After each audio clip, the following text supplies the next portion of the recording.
Bonjour à tous. Donc, je suis Juliette Lançon, je suis magistrat français depuis un peu plus de 20 ans. Et depuis janvier dernier, je suis la conseillère Affaires Europe et Internationales à la délégation interministérielle à l'aide aux victimes, qui est, je vais vous la présenter, et puis je présenterai tout ce que cette délégation, depuis sa création en 2017, a fait pour les victimes de terrorisme. Donc l'aide aux victimes en France est née en fait dans les années 1980, enfin dans les années 80, c'est Badinter, qu'on connaît pour l'abolition de la peine de mort, qui est le père fondateur de l'aide aux victimes, avec Françoise Rudetsky, dont vous a parlé Nathalie Fossa ce matin. Donc l'aide aux victimes a eu une histoire, et puis à la suite donc, de la suppression du secrétaire d'État, en 2017, a été créée la délégation interministérielle à l'aide aux victimes. C'est une spécificité française, ça n'existe pas beaucoup, ou pas du tout, dans les autres pays. Et cette délégation a été créée à l'origine pour l'accompagnement des victimes de terrorisme. Cette délégation, elle a dans son décret l'accompagnement, je vous l'expliquerai tout à l'heure, des victimes d'infractions pénales, des victimes de terrorisme, des victimes de catastrophes naturelles, d'accidents collectifs et d'incidents sériels. Vous remarquerez que le terrorisme est à part, effectivement, parce que le terrorisme, c'est bien une infraction pénale, mais volontairement, ça a été séparé pour bien montrer que les victimes d'actes de terrorisme ne sont pas des victimes comme les autres, parce que, et c'est vrai qu'on l'a à cœur à la délégation, ces victimes, elles ne sont pas victimes pour ce qu'elles sont victimes parce qu'elles appartiennent à un État, parce qu'elles sont à un moment donné dans un État, dans la fondation de la nation, que les terroristes attaquent. Donc le ressenti et la manière dont elle vit, etc., est très différent, et je ne porte aucune échelle de valeur là-dedans, mais ça n'est pas du tout la même chose que des victimes, même d'un accident collectif, où il y aura une dimension différente parce que c'est collectif, mais le terrorisme, c'est encore différent. L'ADN de la délégation et sa force, c'est la pluralité des gens qui la composent.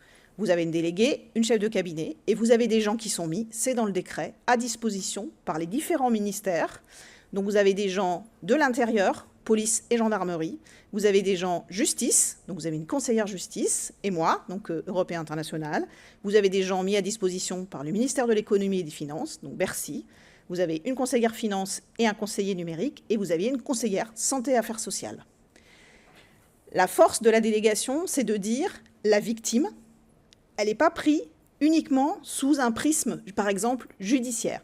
Donc, hiérarchiquement, la délégation, elle est rattachée au garde des Sceaux, le lien hiérarchique, mais c'est de dire une victime, oui, bien sûr, à un moment, elle peut avoir un procès. Mais en fait, c'est 1 sur 10 qui va aller en justice. Mais la victime, même si elle ne va pas en justice, elle est quand même victime. Elle est quand même victime parce que tout son quotidien, il a été bouleversé par ce qui lui est arrivé, parce qu'elle va avoir des problèmes d'emploi, parce qu'elle va devoir se reloger, parce qu'elle va avoir besoin d'un suivi. Donc l'idée, c'est de dire, parce qu'on met des gens ensemble, à travailler ensemble, parce qu'ils viennent des ministères différents et qu'ils sont capables d'identifier dans chaque ministère, finalement, les bonnes personnes pour faire avancer les choses, c'est de dire, on va penser la victime dans sa globalité et dans son parcours. Parce que le judiciaire, dans le parcours d'une victime, c'est un tout petit bout. Donc pour réussir à faire en sorte que les victimes aillent mieux, se reconstruisent, retrouvent une vie, alors qui n'est forcément pas celle qu'ils avaient avant, mais qui en est une quand même, il faut pouvoir la penser à chaque moment de ce parcours. Donc c'est la force de la délégation interministérielle que de faire ça. Donc l'aide aux victimes en France, c'est l'issue du plan interministériel de novembre 2017. Vous l'avez à l'écran, les victimes, l'égalité dans le traitement des victimes, ça c'est quelque chose effectivement très important. Le Centre national de ressources et de résilience, qui est aussi un peu une spécificité française dont je parlerai tout à l'heure. Le fonds de garantie, donc elle vous en a parlé, harmoniser les règles d'indemnisation. Et puis, l'idée, c'est de localement aussi, parce qu'une politique publique, c'est bien, une politique nationale, il la faut. Maintenant, comment elle est mise en œuvre sur les territoires, c'est autre chose. Parce que, par définition, sur les territoires, vous allez avoir des spécificités locales qui font qu'on ne va pas pouvoir juste la prendre et l'implanter. Donc, il faut la penser aussi différemment. Donc, les missions de la délégation, c'est ça, c'est concourir à la politique nationale et aux politiques nationales d'aide aux victimes, voir comment ces politiques sont implantées sur le territoire et comment localement, à travers les comités locaux d'aide aux victimes, et j'en parlerai tout à l'heure, vont pouvoir se mettre en œuvre localement sur le territoire. Et puis elle a aussi une mission d'assister, alors soit les services de la présidence, soit du Premier ministre, dans l'organisation des commémorations. Et on sait à quel point l'organisation des commémorations est essentielle pour les victimes du terrorisme et à quel point c'est vraiment important pour elles. Comme je vous l'indiquais tout à l'heure, la délégation interministérielle en 2017, elle a été conçue pour accompagner les victimes de terrorisme. Elle a fait beaucoup pour ces victimes, je vais vous l'exposer. Aujourd'hui, on continue à rencontrer régulièrement les associations de victimes du terrorisme, mais elle a étendu le champ de ce qui avait été fait, puisqu'elle a aussi infraction pénale, accident collectif, etc. Et notre idée de fond, c'est de dire ce qui a été fait pour les victimes de terrorisme, que l'État a réussi à mettre en œuvre pour ces victimes, il faudrait pouvoir le faire pour les autres. C'est-à-dire qu'il faudrait pouvoir faire en sorte que les autres victimes d'infractions pénales ou d'accidents collectifs puissent bénéficier finalement des mêmes droits et des mêmes choses dont ont pu bénéficier les victimes de terrorisme. Donc dans les premières choses qu'elle a faites, c'est l'instruction interministérielle relative à la prise en charge des victimes d'actes de terrorisme de 2019. Il y avait une instruction interministérielle de 2019. Au fur et à mesure du temps, il y a des nouveaux acteurs qui sont apparus, par exemple le Parquet national antiterroriste, la juridiction d'indemnisation spécialisée des victimes d'actes de terrorisme, TAT, JIVAT, qui sont apparus en fait dans l'espace public. Suite à ça aussi, on a créé la cellule d'info publique. Donc c'est une cellule de crise qui va regrouper les différentes informations pour les victimes. Donc en fait, il y avait une cellule interministérielle d'aide aux victimes dédiée aux actes de terrorisme qui a été créée en 2015 suite au Bataclan, enfin Stade de France, Terrasse et Bataclan. C'était centralisé au centre de soutien et de crise du ministère des Affaires étrangères. Ça a été basculé vers le ministère de l'Intérieur et on a créé la cellule Info Publique en 2020, qui est une cellule interministérielle d'information du public et d'aide aux victimes, avec une fonction de coordination interministérielle. Donc cette cellule Info Publique est arrivée a été créée, etc. Et donc là, il a fallu penser, de se dire, cette instruction ministérielle qui existait avant, avec les nouveaux acteurs, il fallait la repenser. Il a été confié à la délégation ce travail de pilotage, puisque c'est l'une de nos fonctions premières, c'est de piloter les groupes de travail en interministériel pour savoir comment, ensemble, on peut réfléchir pour améliorer les choses.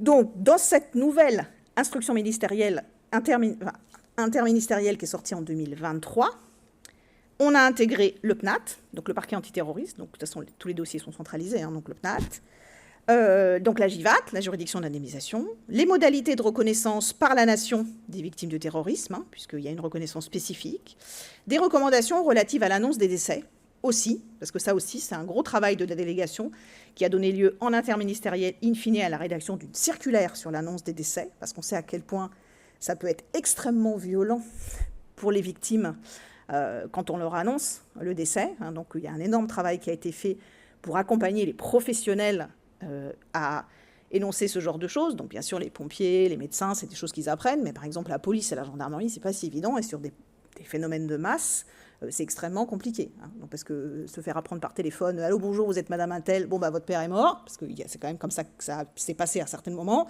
c'est pas possible. Donc là, ça a été réfléchi collectivement. Donc là, le principe de ce que fait la délégation, c'est de dire « OK, donc là, on nous donne comme mission de réviser cette instruction interministérielle.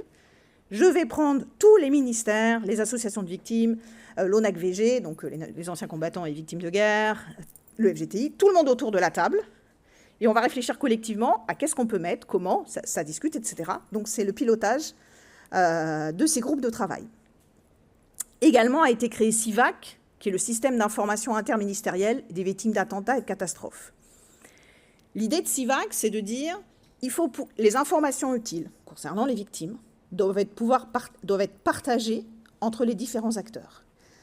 Donc SIVAC, qui a été créé en 2021, en fait, c'est de dire les victimes, toutes les informations utiles doivent être partagées entre plus de 11 administrations et acteurs de l'aide aux victimes. Donc ce travail de création de SIVAC, il a été piloté par la délégation interministérielle à l'aide aux victimes. Donc à l'origine, les listes ont été mises par le Fonds de garantie, donc qui a mis les listes en fait des attentats des victimes des attentats. Puis petit à petit, ça a été ouvert à chaque acteur. Et en 2023, on a édité les listes des victimes d'attentats de terrorisme. Alors, c'est rempli par le PNAT, donc par le Parquet national antiterroriste, par le Fonds de garantie, et on le diffuse aux différentes administrations qui interviennent pour permettre aux victimes d'actes de terrorisme de bénéficier d'un suivi particulier et d'un accompagnement particulier pour leur ouvrir des droits. C'est-à-dire, je suis victime de terrorisme, je vais par exemple aux impôts, je vais à la Caisse nationale d'assurance maladie, parce que je fais partie de cette liste, parce que l'acteur que je vais voir a accès à ce système d'information. Ça permet immédiatement de savoir que j'en suis une et que du coup je rentre dans le système qui est prévu pour moi. Donc là, le travail qui est en cours à l'heure actuelle, c'est de rattacher CIVAC à Sinus. Je suis désolée pour les acronymes, on aime bien les acronymes en France, c'est un truc... Vas-y. Pour accorder en fait avec Sinus, qui est l'outil informatisé qu'utilise la sécurité civile dans sa gestion de crise. Donc tout ce qui est pompiers, etc., les primo-intervenants, les urgences, quoi. C'est de raccorder justement pour qu'il y ait la liste la plus complète possible. Donc ça aussi, c'est la délégation qui a piloté la création de ce système. Alors la délégation, soit on lui confie une mission, et on lui dit, par exemple, l'instruction interministérielle, le garde des Sceaux a dit, il faut que la DIAF pilote la révision de cette instruction. Donc c'est ce qu'on fait. Ou alors on peut le faire d'initiative. Je pourrais en citer d'autres exemples, de se dire, là, parce que les victimes nous remontent un certain nombre de choses, il y a un vrai problème.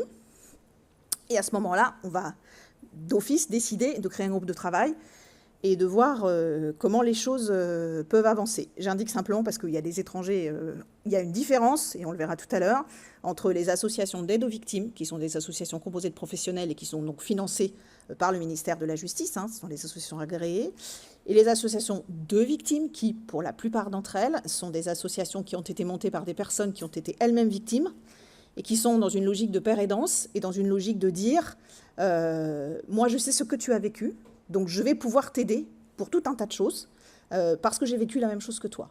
Les deux étant complémentaires à mon avis, les deux ne visant pas, l'accompagnement fait par les deux AAV et AV est en fait différent, est différent et je pense est complémentaire, et la victime peut avoir besoin de l'un ou des deux à différents moments de son parcours. Ce que la délégation a fait aussi, et là elle l'a réalisé 100% avec les associations de victimes, c'est le support d'information destiné aux victimes d'attentats. Donc là vous avez le sommaire, j'en ai un exemplaire là.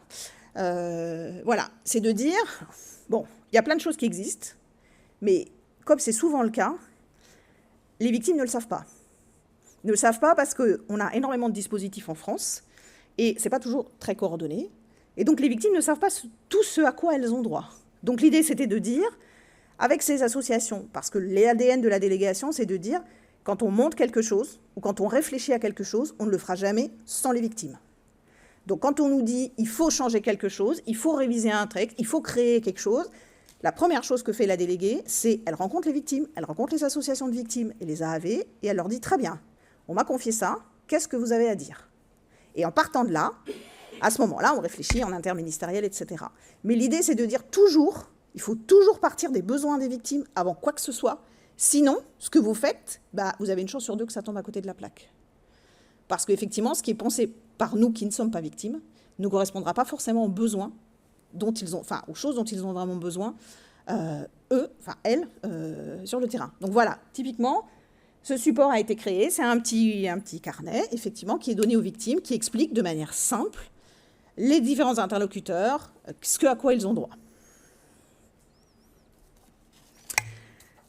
L'autre mission qui a été confiée, c'est l'organisation des grands procès. Il est évident qu'organiser un procès comme V13, donc le procès qui a donné lieu l'an dernier du Bataclan, le Stade de France Terrasse et Bataclan, c'est un procès hors norme. Comme c'est un procès hors norme, l'accompagnement aussi des victimes par leur multiplicité a créé... il a fallu innover pour parler correctement. Donc, ce qui a été fait, c'est qu'il y a des comités de pilotage, qu'on appelle des COPIL, qui ont été montés avant le procès avec le procureur de la République, le président du tribunal, et qui a réuni tout le monde autour de la table en disant comment on fait. Ça va de mobiliser une salle d'audience pendant X mois à, effectivement, toute la partie accompagnement des victimes. Parce qu'il est évident que sur un procès comme ça, on ne peut pas juste envoyer une convocation à la victime, elle vient à l'audience avec son avocat. C'est pas possible. Donc la délégation, elle a participé au comité de pilotage, d'organisation du procès. Pourquoi? Pour dire, nous, en tant que délégation interministérielle, comme on a l'écho aussi des victimes, on peut vous faire l'écho de ce qu'elles attendent et on peut vous, en fait, promouvoir une bonne prise en charge des victimes. Donc, une des choses qui a été faite, ça a été confié à l'association d'aide aux victimes PAF 75. En amont, donc il y a un questionnaire à destination des parties civiles qui a été écrit. Ils ont recruté du personnel, donc des psychologues ont été présents pendant tout le procès. Ils ont créé un vade-mecum d'informations sur le remboursement des frais, parce qu'il y avait des gens, même s'ils étaient au Bataclan, ils n'habitent pas forcément à Paris. Donc il fallait bien penser à comment on allait financer. Des réunions d'information avec les associations de victimes pour les aider dans l'accompagnement des victimes. Une web radio de retransmission. À Nice, il y a une salle de retransmission. Ça aussi, il est évident que même une salle de cour d'assises qui peut être grande comme ici, vous pouvez mettre 300 personnes. Donc, qu'est-ce qu'on fait des victimes? On en met une partie là et une autre partie ailleurs. Donc, il a fallu penser à retransmettre dans une autre salle d'audience ce qui se passait. Et puis, à Nice aussi, l'un des problèmes qui s'est posé, c'est que beaucoup de victimes étaient mineures. Et ça aussi, une victime mineure, vous ne pouvez pas la traiter et vous ne pouvez pas l'accompagner comme une victime majeure. Ça veut dire éventuellement aller avant pour voir la salle d'audience. C'est tout un tas d'accompagnements différents qu'il a fallu penser. Donc ça a été fait pour V13. En 2023, suite donc à tous ces copiles qui ont été organisés, il a été confié à la délégation le mandat de réaliser un rétex sur la tenue de ces procès. En disant, voilà, on va essayer de voir ce qui a marché, ce qui n'a pas marché, ce qu'on peut améliorer. Donc la délégation elle a procédé à une 60aine d'auditions pour pouvoir faire un guide méthodologique pour l'accompagnement des victimes à l'occasion des grands procès. Donc, parmi les éléments, je vous le dis, saisine systématiquement d'une association d'aide aux victimes par le procureur de la République, la création forcément d'un COPIL, donc comité de pilotage pour organiser, avec éventuellement un sous-COPIL dédié aux victimes, des badges aux couleurs différentes sur ce qui avait été fait en Norvège, et notamment le badge était aussi pour dire « j'accepte que la presse m'interroge ou pas ». Ça aussi, quand vous êtes victime, que vous sortez, que vous avez parlé, que la presse vous saute dessus, c'est d'une violence extrême. Donc ça aussi, il y avait des victimes qui étaient d'accord pour parler, d'autres non. Donc le badge de couleur, la salle de retransmission, les chiens d'assistance judiciaire, j'y tiens. C'est un dispositif qu'on met de plus en plus en place en France et c'est franchement un dispositif qui fonctionne très bien. Donc les chiens d'assistance judiciaire, les psychologues et puis le travail en amont qui est fait pour préparer les victimes. Parce que ça aussi, vous arrivez dans une salle d'audience, vous êtes face à la personne qui a commis les attentats, il y a du monde, il y a de la presse, on vous demande votre avis, on vous demande de raconter votre histoire pour la xème fois, on vous pose des questions, vous ne comprenez pas. Enfin, c'est quand même pas si simple. Donc, bien sûr, le travail est fait en partie par l'avocat qui va préparer son client, mais quand même, il faut quelque chose d'un accompagnement différent, notamment l'accompagnement psychologique que ne peut pas faire l'avocat par définition. Donc, la délégation, elle a créé un guide méthodologique pour l'accompagnement des victimes à l'occasion des grands procès. Et là, elle est en finalisation d'un protocole pour la retransmission des procès pour les victimes françaises à l'étranger. Puisque là, dans la délégation, c'est une des choses qui me sont confiées. Il y a toute la partie des victimes françaises à l'étranger, parce que, en fait, elles sont françaises, avant tout. Et donc, c'est un protocole de retransmission des procès, donc qui est actuellement en cours de finalisation. Je vous l'ai indiqué, je vous le dis en quelques mots, parce que je vois que l'heure tourne. National, OK. Local. Local, comité local d'aide aux victimes.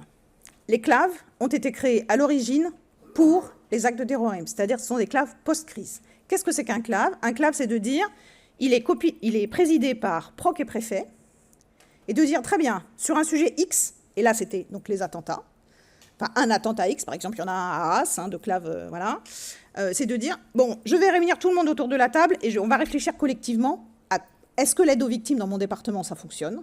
Si ça ne fonctionne pas, qu'est-ce que je peux faire pour que ça fonctionne? Donc vous avez police, gendarmerie, vous pouvez avoir les avocats, vous avez des associations d'aide aux victimes, associations de victimes, vous pouvez avoir les pompiers, voilà. Donc tout un ensemble de personnes autour de la table qui vont donc créer des partenariats locaux. En fait, ça va créer de la dynamique parce que les gens vont se retrouver autour de la même table à discuter. C'est ça que ça fait un CLAV avant tout. Ça donne lieu à des protocoles, ça donne lieu à la réalisation d'un schéma départemental d'aide aux victimes. Donc c'est quand même important, avec plein de choses effectivement qui sont contraignantes. Mais donc elles ont été créées, les CLAV ont été créés pour post-crise, donc terrorisme. Aujourd'hui, vous avez des claves violence intrafamiliale, vous avez des claves mineures, vous avez des claves familles endeuillées, victimes de la route, et vous aurez prochainement, parce que c'est en cours d'organisation, majeur vulnérable, donc maltraitance valeur vulnérable. Parce que ça aussi, ce n'est pas forcément les mêmes acteurs à chaque fois que le terrorisme. Et donc, du coup, l'idée, c'est de les mettre tous ensemble autour de la table pour pouvoir localement décliner l'aide aux victimes. Un mot sur le Centre national de ressources et de résilience qui est basé à Lille. La résilience des victimes, c'est un sujet fondamental, c'est un sujet qui malheureusement va monter en puissance vu ce qui se passe dans le monde actuel. Et donc c'est l'idée d'aider les victimes quelque part à aller mieux par rapport à ce qu'elles ont vécu. Donc le CN2R, il a été entièrement créé, hein, c'est un groupement d'intérêt public financé par plusieurs ministères. Ça n'est pas un endroit, le CN2R à proprement parler, qui va suivre des victimes. Ça, elles vont être suivies parce que le CN2R est décliné localement dans des centres régionaux de psychotrauma avec des formes professionnelles spécifiquement formées au psychotrauma. Le CN2R, c'est un endroit qui va regrouper en fait le savoir scientifique sur la question du psychotrauma et qui va essayer de disséminer, vulgariser. Alors, il y a des choses pour les professionnels, il y a des choses pour vous et moi. C'est en français, c'est en anglais. Il y a plein de capsules vidéo, il y a plein de choses qui expliquent sur tout un tas de thématiques.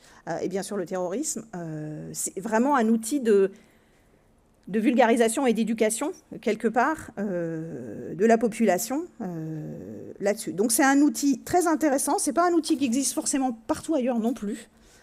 Donc voilà, je trouve intéressant de le mettre en avant. La délégation, elle participe au conseil d'administration du CN2R, voilà, puisqu'elle participe aussi au conseil d'administration du fonds de garantie. Donc un mot, parce qu'elle vous en a parlé, tout à l'heure, Nathalie Fossa. Donc en 2021, il y a eu un groupe de travail qui a été consacré donc, au parcours d'indemnisation, piloté par le fonds de garantie. Voilà, donc la DIAV, elle était partie prenante de ce groupe de travail. Vous voyez, il y a différentes thématiques, hein, relation du LGTI avec les victimes, l'expertise médicale, les règles et modalités d'indemnisation, articulation du fonds, les autres acteurs. Donc il y a des réflexions. On a associé les associations d'aide aux victimes, le SADJAV. Donc le SADJAV, c'est le service d'accès aux droits et d'aide aux victimes de la justice, hein, du ministère de la Justice, la délégation. CNB, c'est le barreau. Et l'ONAC-VG, donc ce sont les anciens combattants. Donc ça continue à se poursuivre. Et le fonds de garantie a fait un énorme travail de simplification des formulaires, des petits livrets que vous a montré, des capsules vidéo. Donc a fait un énorme travail de pédagogie à destination des victimes qui ont été faits avec les associations de victimes, il faut quand même le dire là aussi, collectivement. Donc voilà, donc ça c'est effectivement important et un gros travail qu'a fait le fonds de garantie. Et puis, je vous l'indique également que depuis un décret du 9 septembre 2025, les frais de déplacement et d'hébergement des victimes françaises qui sont obligées de se rendre à l'étranger pour leur procès, donc par exemple dans les procès terroristes, je pense à Ina Menas par exemple, ou voilà, leurs frais de déplacement et d'hébergement seront remboursés. Donc ça aussi, c'est une avancée pour que ces victimes puissent se déplacer quand le procès se tient à l'étranger. Alors, je voulais indiquer, la délégation, elle travaille tout le temps de concert avec les associations d'aide aux victimes qui sont pour la plupart fédérées dans le réseau France Victimes, mais également les associations de victimes. Et pour les victimes de terroristes, en fait, elle fait des réunions trimestrielles où on s'assoit autour de la table. Et puis, les différents représentants des associations disent là, ça va pas, là, il faudrait améliorer ci, etc. Et en fonction de ce qu'il nous faut remonter, nous, on essaie de trouver les bons interlocuteurs. On se dit peut-être que des fois, il y a un problème majeur sur lequel il faut qu'on réfléchisse collectivement. Donc, on monte un groupe de travail, d'abord en interne et ensuite plus largement pour voir comment les choses peuvent évoluer. Donc, c'est un moment attendu parce que ça permet aussi un temps d'écoute pour les associations de victimes, donc des gens qui ont été eux-mêmes victimes, un temps de discussion, voilà, un temps où elles peuvent aussi arriver et expliquer ce qui ne va pas et déposer ce qui ne va pas. Et voilà, donc il y a un temps d'écoute important qui est fait par la délégation. La délégation également, vous l'a indiqué Nathalie Fossa, elle fait partie du comité scientifique qui a créé la formation pour les experts de terrorisme au sein de l'École nationale de la magistrature. Donc c'est un module en 2 jours en présentiel et 2 jours en distanciel. Donc elle a fait partie du comité scientifique qui a créé ex nihilo cette formation spécifique parce que justement, quand vous êtes expert, et Nathalie vous l'a dit sur le fonds de garantie, il y a une expertise judiciaire avec des experts spécialisés en liquidation du préjudice corporel, donc qui vont connaître d'un TIAC par exemple. Mais les victimes de terrorisme, il y a une spécificité particulière. Et pour ça, il a fallu penser une formation spécifique pour ces experts qui vont expertiser les victimes de terrorisme. Voilà. Donc l'idée, c'est de dire, bah oui, il y a toute une dimension que n'a pas une victime d'un autre fait et que l'expert doit avoir en tête, je pense notamment aux enfants, quand il fait son expertise. Et enfin, pour finir, je vous l'ai dit, la délégation, elle coordonne les services de l'État pour l'organisation des hommages et des cérémonies. C'est fondamental. En 2017, il a été décidé en France que la journée nationale d'hommage aux victimes de terrorisme, elle serait le 11 mars. Le 11 mars, c'est aussi la journée européenne d'hommage aux victimes de terrorisme. À l'époque, le président avait dit « La République a beaucoup fait, mais elle peut faire plus, elle peut faire mieux ». Faire mieux, c'est acter que les victimes de terrorisme ne sont pas des victimes parmi les autres, mais sont au cœur de notre fraternité nationale et de notre mémoire.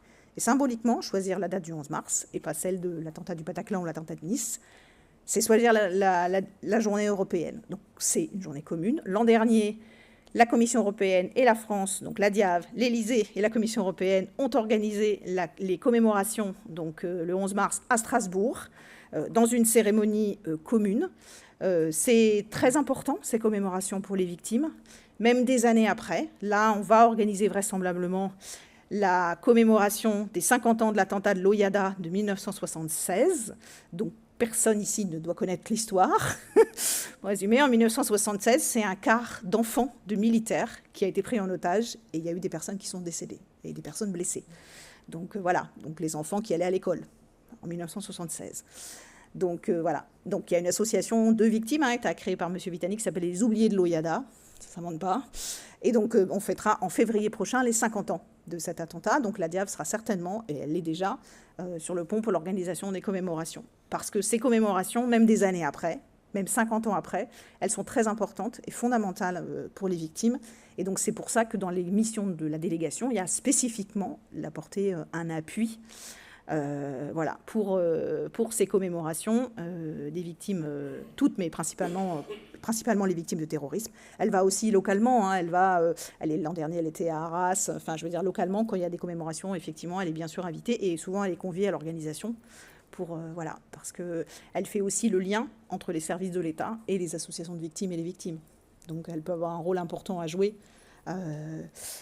au milieu de ça. Voilà, il me reste 2 minutes. J'ai mon temps de parole. Donc voilà, je vous mets l'adresse du secrétariat, mon adresse si vous la voulez aussi.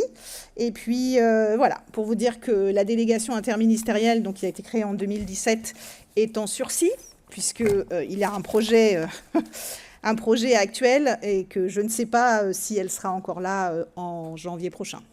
Voilà. Voilà.